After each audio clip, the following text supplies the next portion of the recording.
Here we are, episode number 14 of How to Become a Sales Warrior. I'm your host, Eddie Pods. This is my co-host, Ty White. How you doing, everybody? And we have a new guest in the house, as we do every week. I'm showing off my the new T-shirt. You like that? How to Become a Sales Warrior. All right, so where t-shirt. can I get that T-shirt, Ty? At Eddie Pods. At becomesaleswarrior.com. Yep. We will have that on the website if anyone is interested in some of our swag. I think it looks really good. You're the first person to see it out in public. Comfortable too. Yeah, it is. So we're here to help the younger generation of salesmen and women cut short the success time. It took me 20 years to climb the corporate, non-corporate sales ladder. Learned a lot, wrote a book about it, and I want to share this with a younger generation like yourself. Try to, if I could shave off 3 years, 4 years, whatever it is, and having to learn by the painful truth, that's the purpose of us being here. So I want to help as many young salespeople as I possibly can. You know, you tell me what the book's done for you so far. The book has put my sales game at an all-time high as far as the importance of the follow-ups and listening to your story and understanding that everybody goes through the same things that I went through that when I started. So seeing someone who has reached a level of success tell the same stories that I had in the beginning, it's like, wow. You don't feel so bad. Yeah, you don't feel, So, but it also just, it's a tool sharpener, You're able to go in, and for me listening to it, doing the audio book, I was able to go in and just sharpen my tools, man. Every time I think about it, I go back to a story, or anytime I don't have to, because we spend so much time together. Yeah. I know this inside and out, but every chapter is a tool sharpener for me. You know, it's funny you mentioned tool sharpener. One of your first ride-alongs with me to go do a presentation was in our guest's office at Keller Williams. That's right. And you were my tool belt guy. Yeah, I was wearing the tool belt. You had your apron, you had the business cards, and you were the tool belt guy. Mm-hmm. So, you've taken those lessons and you've seen them, in full view. Yeah, and I've been doing that a lot for my clients as well, just being that go-to guy for everything. Learning how to keep control of the deal and having people trust you. So. Yeah, very important. So we're jumping into chapter 9 today. It's networking, and it's in the forefront of what's going on in my sphere that is just blowing up all around me. And if it wasn't for networking, I wouldn't have any of this business. That's the real key to it. Without me doing all the things that I suggest to do in the book, I wouldn't be with the success that I have, because the people, like you mentioned a moment ago, they trust you. Mm-hmm. And once you build that trust, they want to help you. Yeah. Once they want to help you and you come through and show them what you're about, they want to do more with you. Yeah. And I see going into certain quotes, like even a couple of days ago, one of the clients that you sent over, at the end of the quote, at the end of the whole meeting, they were like, Eddie really trusts you, and we trust Eddie. So, it was... It's a blessing when I hear that. It is. I don't take it for granted. That's one of the last things they said to me as I walked out. And That's awesome. They were giving me props, saying, that guy really trusts you. Because don't fuck up. I guess you spoke me up so well. But it's a nice standard to hold yourself to. Yeah. If someone thinks this highly of you, you're gonna make the extra effort. Mm-hmm. So my first go around with networking, I was with the New York Islanders, and we had a very proactive boss who came down to the sales office one day during the summer when our sales were in the shitter, like they were every year I worked there, because we were the worst team in the league. He said, I want you guys out there networking. I had never really heard that term before. And I'm like, what do you mean? He goes, you go join a BNI group. You go join, and everyone in the rooms, half the guys just blew it off, but I was like, let me go find out what it is. Yeah. So I reached out to somebody. I went to a group. I signed up. I joined. I started going every Tuesday morning. Part of this group in Syosset, it was a BNI, one of the biggest networking groups in the world. And I stayed on for the 2 years that I was with the Islanders, and I never made a single sale. Never got a single referral. I got nothing out of it other than an education. So was there value? Yeah. Yeah. Personal growth. For the company, they were like, this is a waste of money. We're not doing this anymore. But what I realized afterwards, it was more me. Yeah. It wasn't me connecting with people outside that Tuesday morning breakfast. Just meeting them every Tuesday morning and thinking the business is just going to fall out of the sky into your lap. What the greatest value I learned was I was at a game and there were 10 of them in a group on the Coliseum floor, and I walk right into them, and they're like, yeah, how are you? I'm like, where'd you get tickets? We didn't know you do small groups like this. I didn't make it clear enough to them that I was the point. Anything for ticket, you go to me. Yeah. I didn't make it abundantly clear. So I didn't get the most out of it. And when you don't get the most out of something, well, you got to look inside yourself. Was it me? Was it the group? No, it was me. I didn't give the right information. I used to feel that way when I first got into networking.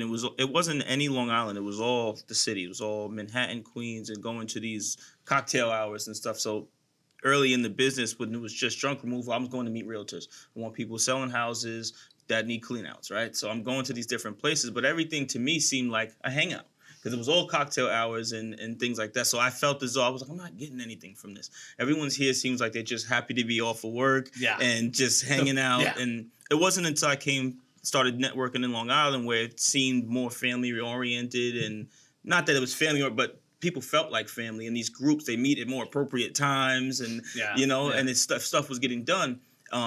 So it took a while for me to really start reaping the benefits off the networking, because at first it just seemed like everyone was hanging out. So I would just end up being in a place, shooting the breeze rather than pushing my business the way I was supposed to. One of the things that came to me 4 years ago, I had just hit $2 million a year at Pods, and I got asked to run the networking with charity group that you've come to visit a few times. And I started to realize, being a person in front of the room, that I needed to step up and do more for the people in the room. Yeah. Now we're at Eddie Pods, worry about the people in the room. And I found myself starting to be a connector. If I couldn't give you a referral, at least I can connect you to someone who might be able to give you a referral. And I really honed it with one-on-ones and dinners and happy hours, getting to know everyone in that group. And there's a word for it, and it's my action statement. I'll let you read it. Be a go-giver. Be a go-giver. Yeah. And from that day forward, when I started to give and not give a crap about receiving, somehow my referrals started to go up. Somehow the business went from 2 million to 3 million. And then the next year to 4 million. And then the next year to 5, to last year 6. Hopefully this year we'll hit 7. Yeah. But without those referrals, I wouldn't be where I am. Well, that speaks to when you're pitching your business or, giving your spiel. If someone's not exactly interested, it doesn't end there, because, all right, what can I do for this person? If they don't immediately need me, let's keep digging and see, there might be something I could do for them that'll in turn, become something. And sometimes it's just a matter of connecting with a person who knows somebody else. It is as simple as that. But if you're not in the forefront of their mind, you've never made any kind of gestures of goodwill, and goodwill goes a long way. You're not going to have that go-giver feel. Yeah, and it helps to be connected too. You can't connect if you're not connected, which you get out there and meet people and build your tool belt. Get those cards and build relationships with people that you might not, they might not be there with your business, but they're in your tool belt, and you can go, oh, you know what, this person, and pull out that card, and hey, here you go, I have the guy for that. Hey, speaking of which, did David Chu talk to you about the car auto mover guy? Yeah, they want. Because I reached out to my guy over the weekend. He said he hadn't heard from him, so I was just sidebar. Yeah, great place to bring that up. Okay. Yeah. All right, we're going to jump into networking tip of the day. I'm going to take this one. Go ahead. Make sure you connect with someone who wants another meeting. What I mean by that is, are you just going, like you said, to have drinks with people? Yeah. Are you trying to win favor? Are you trying to win business? Or are you just trying to get to the next level? It should always be, how can we get to the next level? Yeah. Let's not skip a step. Let's not jump to, can I have your business? If it is a happy hour, how do we get to a lunch now? How do we get to coffee past this? Obviously, we're in a place where you can't do, you can meet and realize that you vibe, and there might be a there, but you can't get down to business. Where's the next meeting? Yeah. And it's really important that those are in, I had to put a planner together for my new boss. Shout out to Charlie. I had to put together a planner of what my week looked like. And I warned him that it was going to be way different than everybody else's, because I have 2 slots every week on Tuesday and Thursday put aside for a one-on-one. Whether it's running up to my local deli, meeting someone for breakfast, realtor, lawyer, contractor, any of those numerous people, I have on speed dial. Hey, want to meet up for breakfast for a little bit, just to reinforce the relationship. You know what I'm saying? It's not a big gesture. Yeah, all right, it's a $5 egg sandwich, whatever. I thought of them. I'm reaching out to them. I very rarely get turned down, and my boss was. It wasn't that he was taken back in a negative way. He was just very surprised that was my approach, and he hadn't seen that too often. But that's how I roll here on Long Island. Yeah. So what do we got next? We got trade show tips. We'll let you read that one. If you don't follow up, there will be no ROI. What is ROI? Return on investment, and that is that. I tell you I what, knew you'd man. love that one. I for real, because in the beginning I would slip on I would not take my follow up seriously, and then why isn't my phone ringing? Yeah. But no, follow up. That's one of the biggest things you can ever do. Because you get all of those cards in your hand. That's ammo. That's literally ammunition. Sitting right in front of you. You're not gonna go through that. You're not gonna send out. Make a template. Make a template email. Put a little something personal at the top. At least get it out there. It's funny. We had that luncheon that we did 2 weeks ago. I shot a text to everyone who was there. Just a quick text, not a long email thank you, which I did the next day. But just a quick, hey, you were great today. Thanks for coming. Just means a lot to people. It meant a lot. Thanks for having me. Yeah. I appreciate that you thought of me. There was only 10 people in the room, and you thought I should be one of them. That meant a lot to them. Yeah. It meant a lot to me that you showed up, because my boss was there, and she got to see a real professional organization. That stuff goes a long way, man. And you start to see throughout the year how these random deals that start falling out of the sky over little gestures like that. Yeah.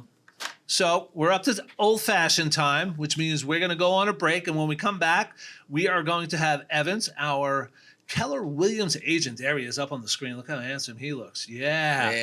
Excellent. He's going to come out, and we're going to roast him. No. We'll be right back.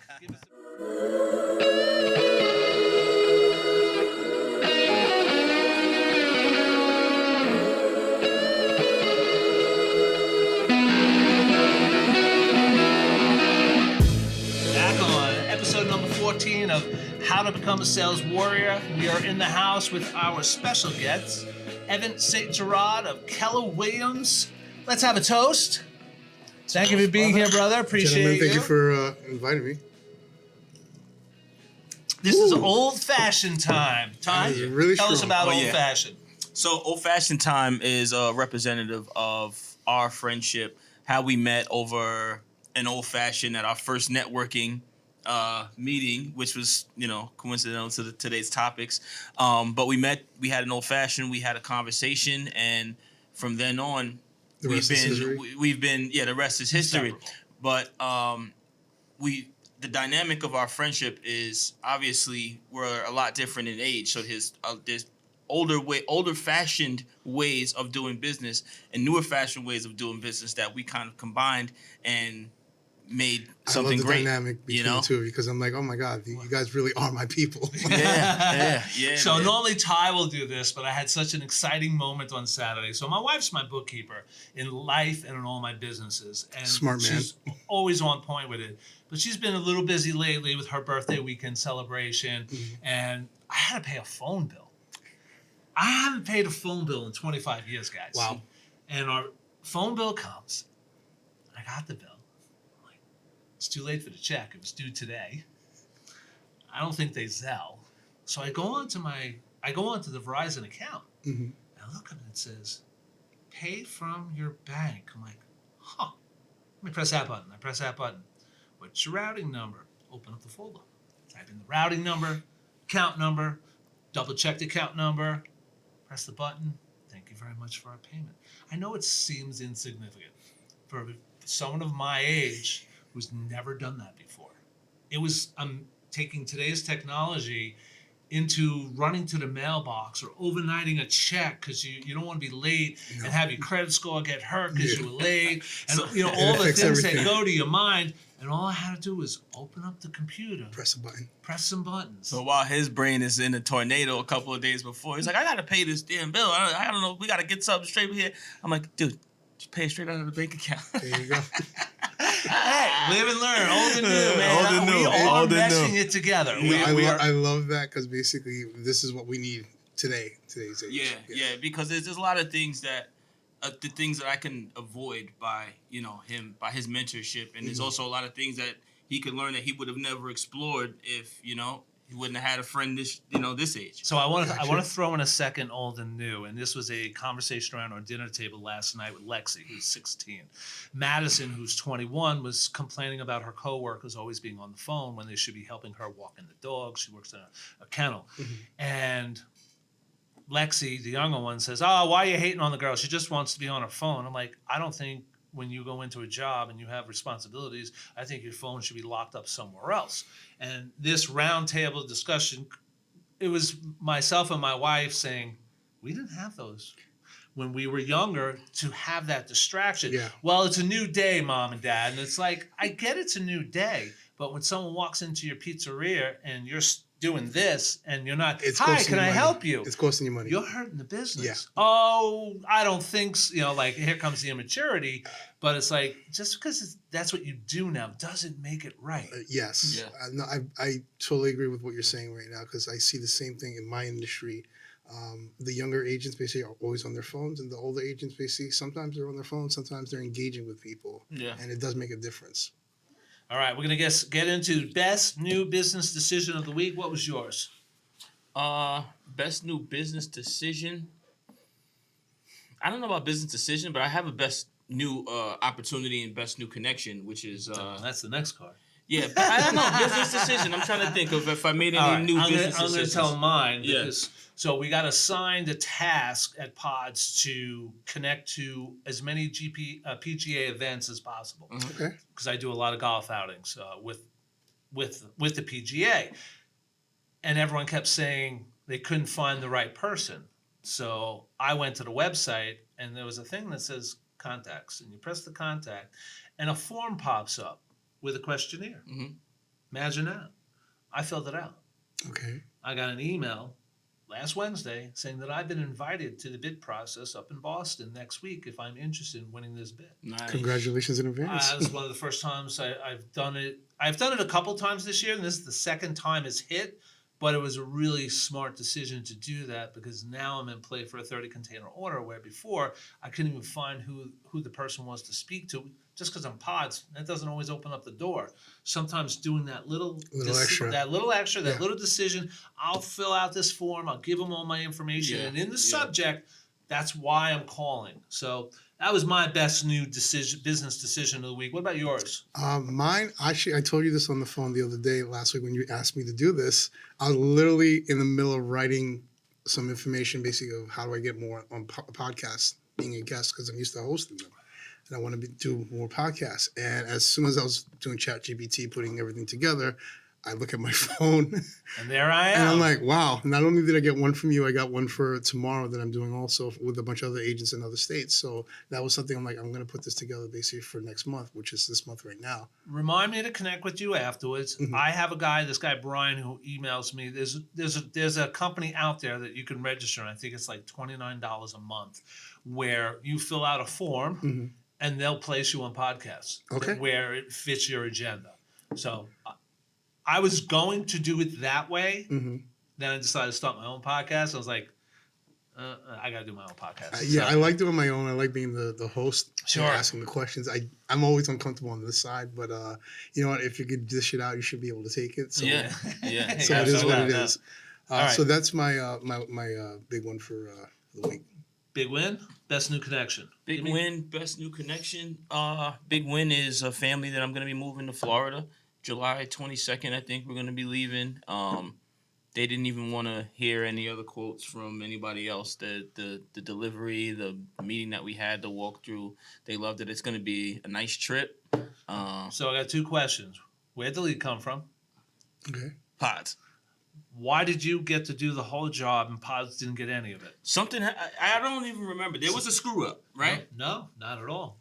We didn't fit on their drive. That's what it was. That's what it Okay. was. So He Pod couldn't do the 4-hour wait while you load service. didn't want to. Didn't That's want right. to. Didn't Okay. want to. He's in Oakland Gardens. No big enough driveway. Gotcha. My guy said, no, we're not delivering there. And he's like, he was pissed at me, whatever. I said, I got a guy for you.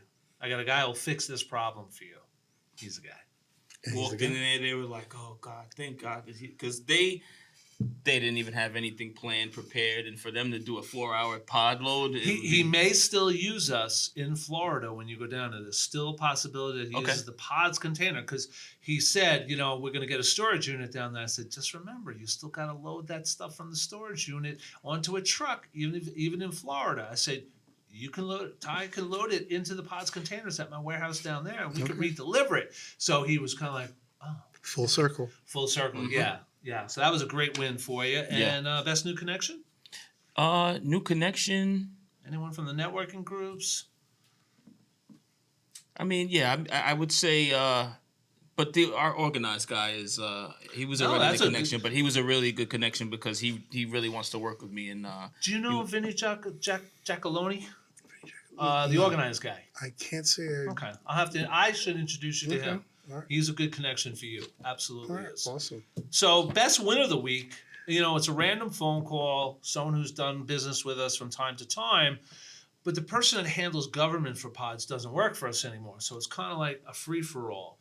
So when stuff comes in, sometimes it accidentally comes into my box, and because of where I am in the organizational chart, I can take that business and not give it to someone underneath that level that I'm at based on it being a big job. Okay. If it was a one-container job, my boss would be like, what are you doing? Yeah. So, but this is a 15-container opportunity delivered to Newport News, Virginia, load it up, bring it to Quantico, and let it store there for a year. Okay. It's a freaking $80,000 bid. wow, Yeah. So we're this close, but it was, I'm there. yeah, Because she said we have to get this in quick. Otherwise, they won't put it in the budget, and I won't have the money. Okay. Gotcha.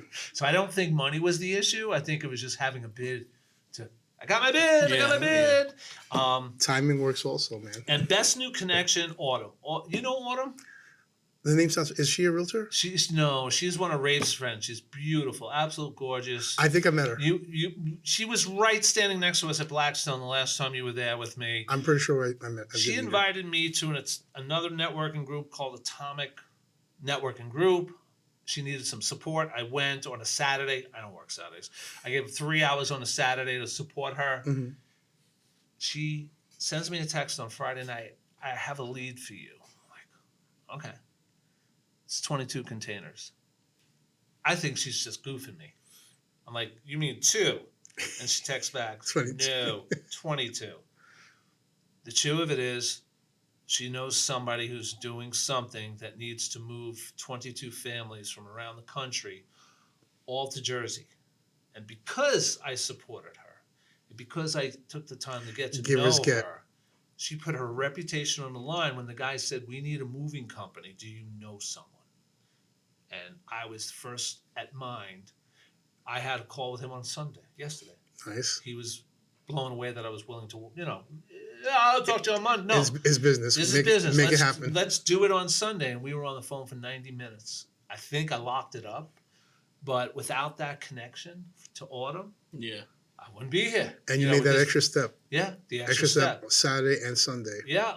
And look it's always about the extra steps. Yeah, it's always the extra step. What about you? What do you got? Big win? Big sale? win. The big one we had last week. Actually, there's a few of them. Last week we had a client event, barbecue that we did. A lot of our clients came out. Alley Pond Park? Alley Pond Park, yes. And a lot of clients came out. A lot of clients were happy. I got a couple of referrals from agents from all over the country. They reached out to me because I was helping them out with stuff. I shoot my own videos in the office, and they like some of my content, and I gave them some information, how to shoot videos yourself, how to do stuff with AI and stuff like that. So they reached out, gave me some referrals as well. But the clients, we did something different this year. We did a raffle at the barbecue. We had 2 laptop computers, and normally we would have people come to our office, come pick them up, but we decided to do the extra step and drove them out on Saturday, drive them to each person's house and drop them off. Oh, and sweet. Everybody was extremely happy. Oh my God, I've never won before. This is the first time I've ever won anything. I'm like, all right, cool. Okay. Great. You know what? Just the feeling of having somebody get excited, basically, just to see you, and you're giving them something. You're not asking for something in return.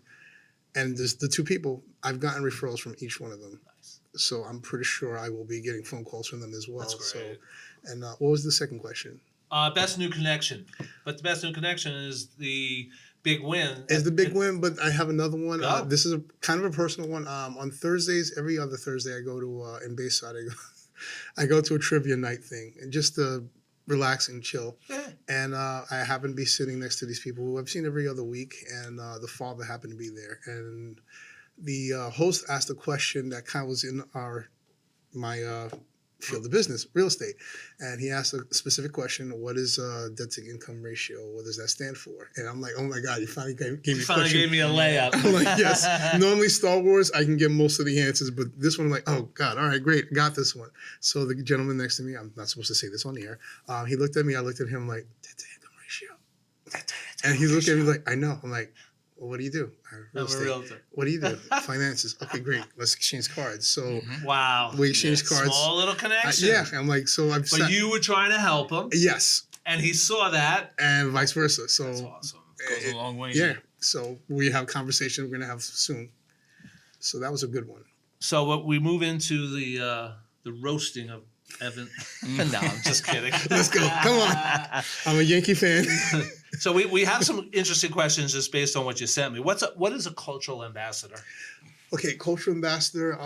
In our company, Keller Williams, they pick someone. I don't want to say random, but it's based on not just your production of the culture that you have in the office and in your community and stuff like that. So you have to be somebody who's giving back to the community always, and you have to be a leader in the office. And it's just somebody who's always giving back to the community and giving back to the office. You're helping out the younger agents who need help. Sometimes the staff needs help, and I do a lot of charity work, a lot. Sometimes I do more charity work than I actually do my real estate job. That's what it feels like. But you know what? If I see a need, somebody needs help, I'm going to try and help them the best I can. So because of the charity work that I did, I was selected. They usually pick two people from each area, and I was one selected in 2016, I believe. And it's a title that sticks with you for the rest of your life. So You're up. How did you get into real estate? I just like everybody else, I fell into real estate. I was working 9 to 5 at the Wall Street Journal many years ago, and got laid off. My department got laid off, and as I was trying to find myself, I got into the mortgage business for a bit, and as I was doing that for a while, I was like, this is not really me. It's not really me. Exactly. And I don't like doing this. I don't like this at all. And then at one point, I left that, got into the real estate business. I was working in the background, and I was helping out some agents get some information from the investors. And this is a funny story. I got the wrong paycheck. I get paid 9 to 5, and realtors basically get paid commission. So I didn't realize that commission checks were much bigger than my little tiny insignificant check. So I went to go pick up my check, and as I was walking back to my desk, I'm like, the numbers are like, these are more zeros than I'm used to. I'm like, wait a minute, that's not my name on this check either. He makes that. I'm not going to say the person's name. No. And so I went back, gave the check back because I can't cash it, and I'm an honest person. So I gave the check back, and I'm like, wow, okay. And then I kept getting clients who kept seeing me.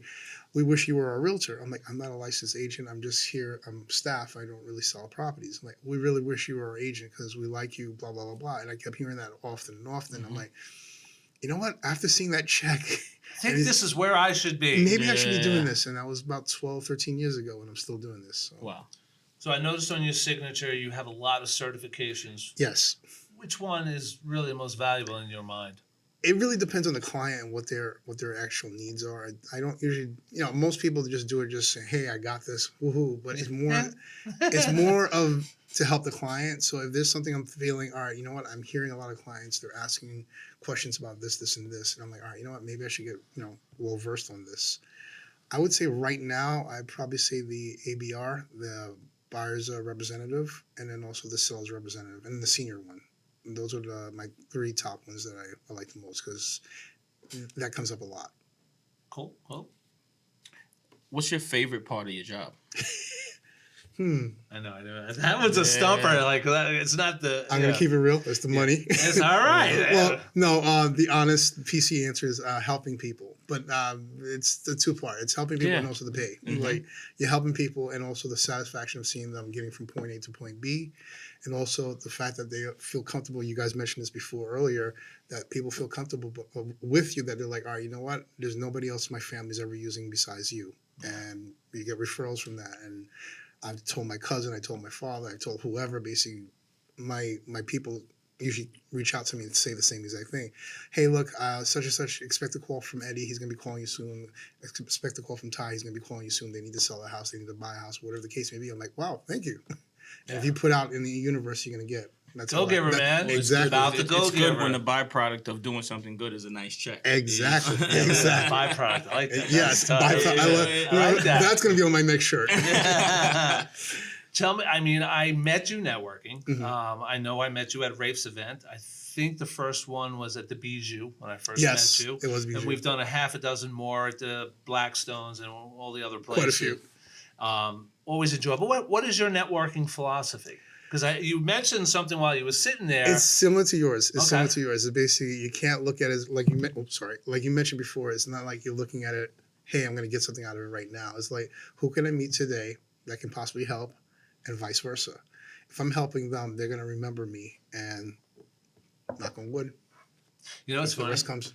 This is funny because when I invited him out for a one-on-one, we battled back and forth. We finally got a lunch. Met at the Melville Diner.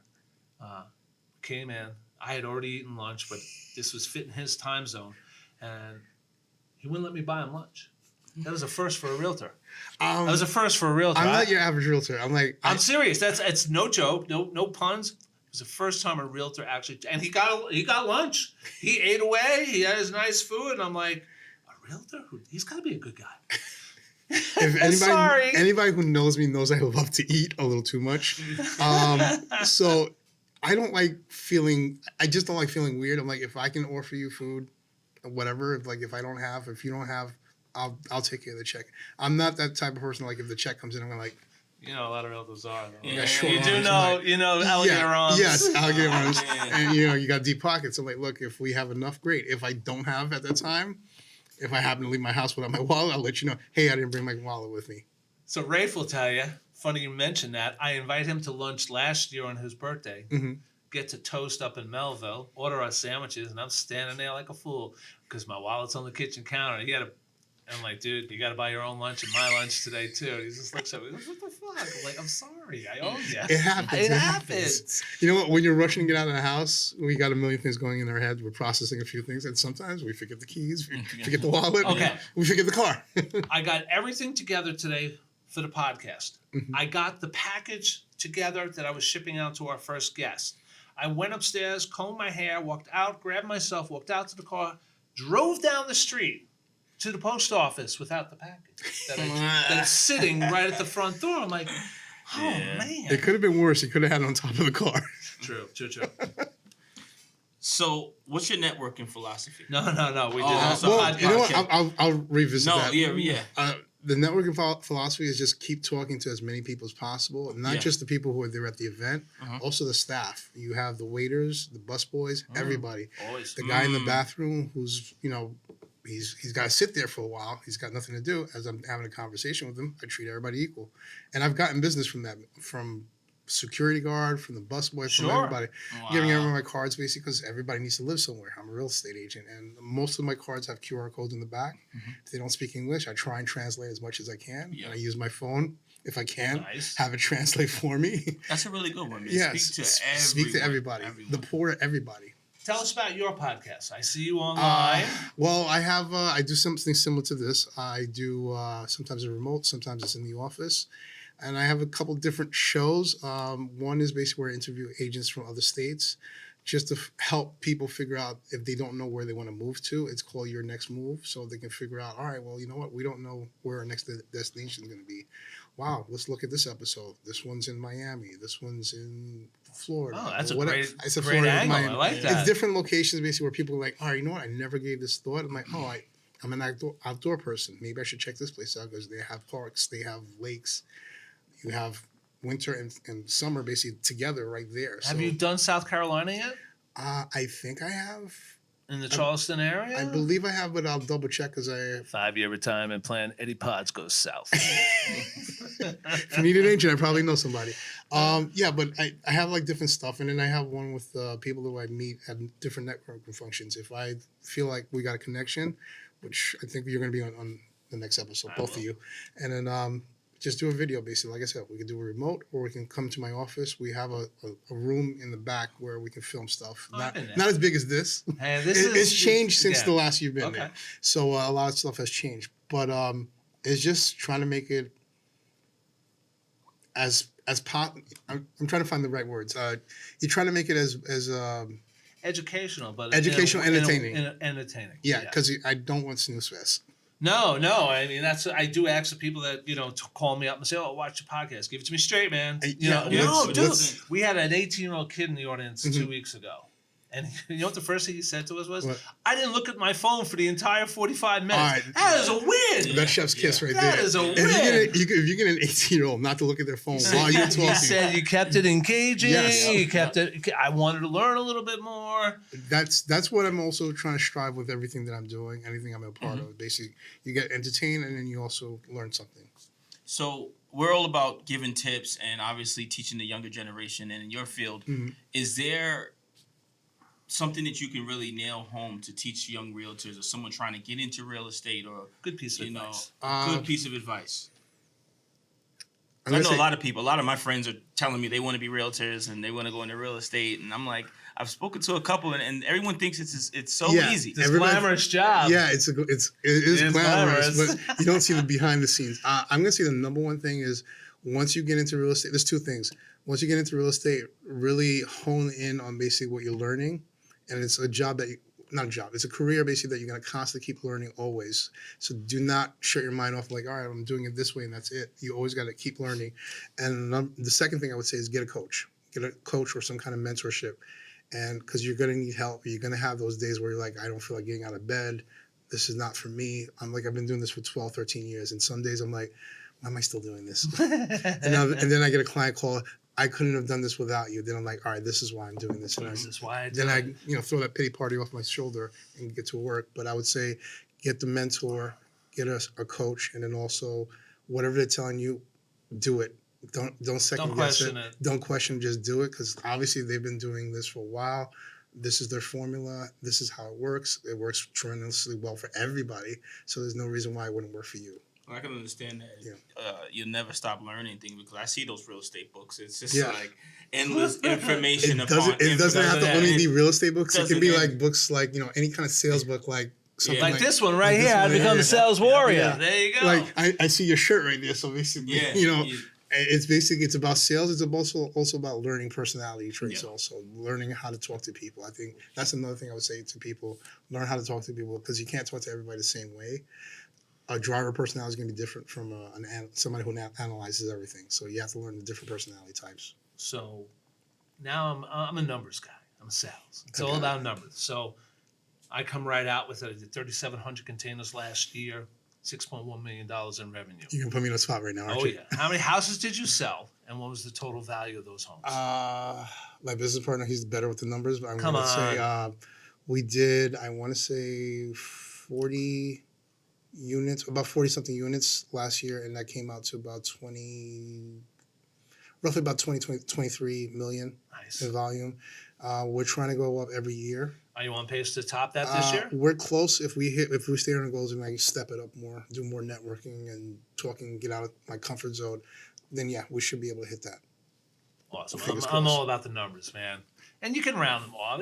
It's I round everything off, so yes. So is Evan still doing real estate in the next 5 years? Do you have Yes. a branch show if you're gonna or is this is what you're gonna ride the ship out? This is gonna be my main thing. I am thinking sometime down the line, maybe I will do coaching, maybe do guest speaking around the country and stuff like that.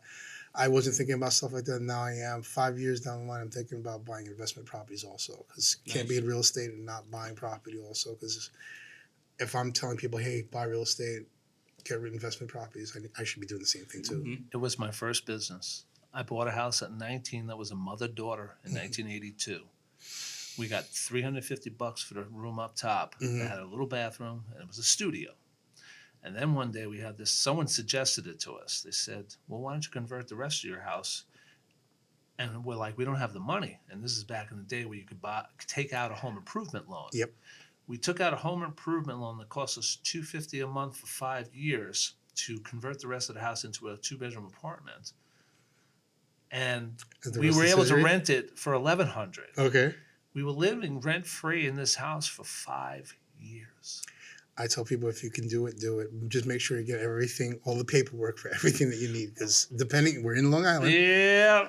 Everything basically has to be behind the code. Everything has to be there in the code. is some code enforcement agent out in Port Jeff. I'm sure he's retired now, who ran me through the rackets because I beat the system for 5 years with an illegal apartment. And We're not condoning that, by the way. He wanted to hammer me. When I went to sell, we tried to get all the paperwork, and he was like, now you need me. He took his vengeance out on me. He did. I deserved it, though. Well, my advice for people, anybody who's doing that, basically make sure you get all the paperwork, do the permits. Just save yourself the headache. Because when you do want to sell, you want to go through all that. If you could sit down to dinner with anyone from history, who's the man, woman, or thing that you'd want to sit and have a meal with? I got 2 people. Oh. Nothing to do with real estate because people know me. People know I'm a big Prince fan. So if I have the opportunity to bring him back from beyond, Prince will be number 1. Talk about the little red Corvette. Talk about everything. Like, I'm surprised I don't have a Prince tattoo. That's one thing I haven't done yet. The second person, this is kind of my dream. I want this to happen badly. Ric Flair. I'm a big wrestling guy. Oh, woo! So, yes. So I if he's in the room, I've gotten a video call from him on Cameo, a service one of my friends hooked me up with, and it's a few years ago. So I still have that on my computer somewhere. That's one of my favorite. I know Ric Flair. That's from my time. So we're done with the questions. Okay. Take a deep breath. I can take the tie off now? Take the tie off now. We're going to go around the room and promote our companies. Okay. Tell our audience, look into the camera, tell your website, your phone number, your email address, and go have at it. You want me to do that now? Yeah. All right. I'm Evantz Saint-Gerard, your real estate agent here in Long Island, Queens, Brooklyn, Bronx. You're looking to sell, you're looking to buy, that's what I do. My phone number is 917-975-5985. You can find me on Instagram, TikTok. I do not dance. YouTube, pretty much all the social media. Just look for Evantz Sells Homes. And my website is mynyhomesales.com. That's the best way I can promote it. And if you're looking for an agent basically who helps buyers and sellers, people who want to relocate, whether it's here in New York or you want to go outside of New York, to another country, another state, I can help you with that because I have our whole thing we were talking about was networking. So I work with a lot of agents everywhere. I will be checking in South Carolina with you. I absolutely will. Definitely will reach out. And that's pretty much it. Because if this podcast hits, we'll buy a second property. Not before when this podcast. Thank you. When this podcast hits, I want to buy a second home. I was originally going to sell and then move, but I'm thinking more towards having 2. Just until the kids are old enough to figure out where the hell they're going to be. The youngest one, are they still in college right 16. now? 16. All right. Junior. Does she know where she wants to be? Down south. Buy a house near there. And my other daughter is down south in South Carolina, so we're aiming Good for. But we have the straggler. We have the Madison, and we don't know if she's going to follow us, and we don't know. If there's enough money, basically buy something down wherever the youngest one is going to school, and then that's her place, and then you rent out the extra rooms. That is what we're hoping. Ty, what's the name of your company? New company? We're Pack Pros New York. You can find us at thepackpros.com. Phone number is 631-626-6290. Whether you're moving, whether you need a house cleaned out, we do junk removal, moving, pack and load. Whether you're ordering a pod that's going somewhere, we can pack and load that for you. We provide labor service for anything you need. Just find me at thepackpros.com. We have a free quiz on there that'll provide you a free quote. Send all your information in and we'll give you a call right away. And I'm your host, Eddie Pods. You can reach me for anything with Pods at 631-334-8587. Or you can go on Amazon and buy the book, How to Become a Sales Warrior. It's listed right there in the top 10 sellers, which I'm very proud of. There's an Audible book as well. So if you don't like to talk and you want to, you don't like to read, and you want someone to sing you the song, my voice is on there and I'll sing it to you. And if you're interested in me having to come into your office to help grow your sales team. Give them some pointers from the 20 years of experience from the book. You can reach me at becomeasalespro.com. That is my website. So it was great having you all here. We're coming in right on time, bros. Look at We're that. coming in right on time. It's been great having you, Evans. Guys, Look thank forward you to so being much. on your website. Definitely. Have a great day, all. See you On the guys. money. Bye.